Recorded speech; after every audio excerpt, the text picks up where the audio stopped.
All right, today we are diving deep into a topic called secondary schizophrenia. And honestly, the best way to think about this is like we're detectives. We're going to be piecing together clues to solve a really important neurological puzzle.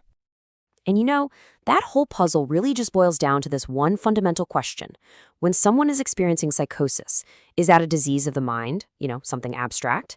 Or is it a direct symptom of something physical happening inside the brain? That's the mystery we're going to unravel today.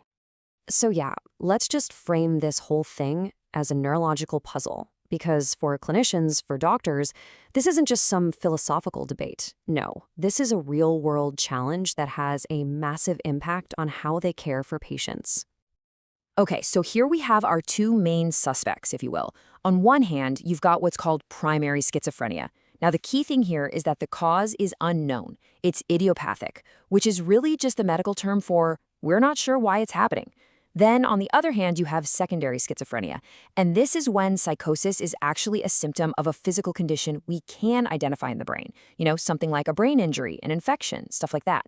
So, the very first step in any investigation is figuring out which one of these we're looking at.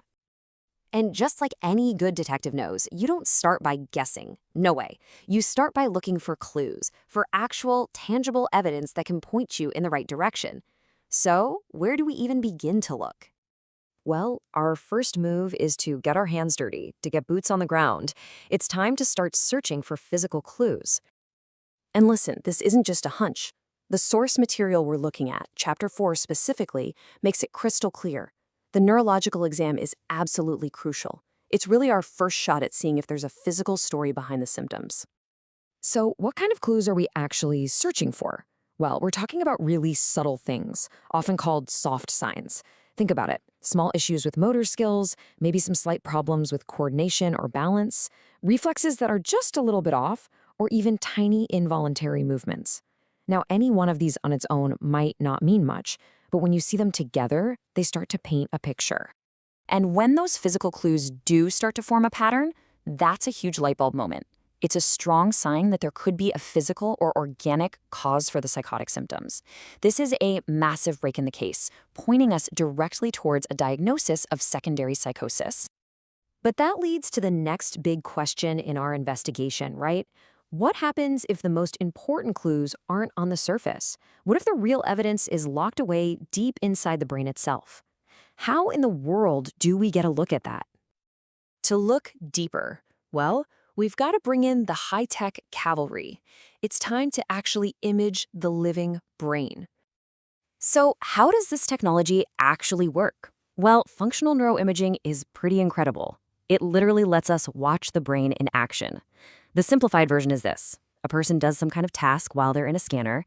The machine then measures where blood is flowing and where oxygen is being used, and all that data creates a live map of brain activity. It's like watching the brain's power grid light up in real time. And what do these amazing maps show us? Oh, all sorts of vital clues. We can spot areas of the brain that are working overtime, what we'd call hyperactive. We can also find regions that are unusually quiet or hypoactive. And maybe the most important thing of all, we can see if the communication lines between different parts of the brain are broken or disrupted, revealing neural circuits that just aren't firing the way they should be. Okay, so now we have our external clues from the physical exam, and we have our internal data from the brain scans. Now it's time for the final act of our investigation, connecting the dots. This table here really just sums up our entire investigative toolkit perfectly.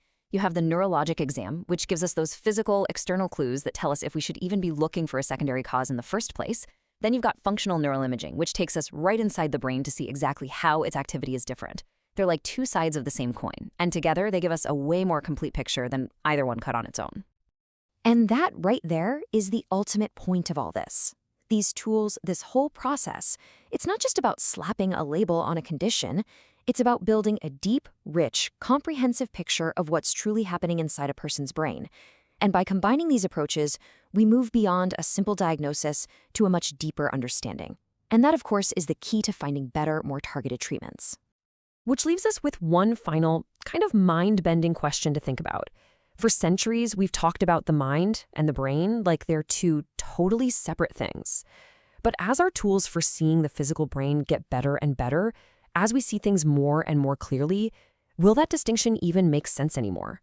Are we heading towards a future where that line between them just disappears?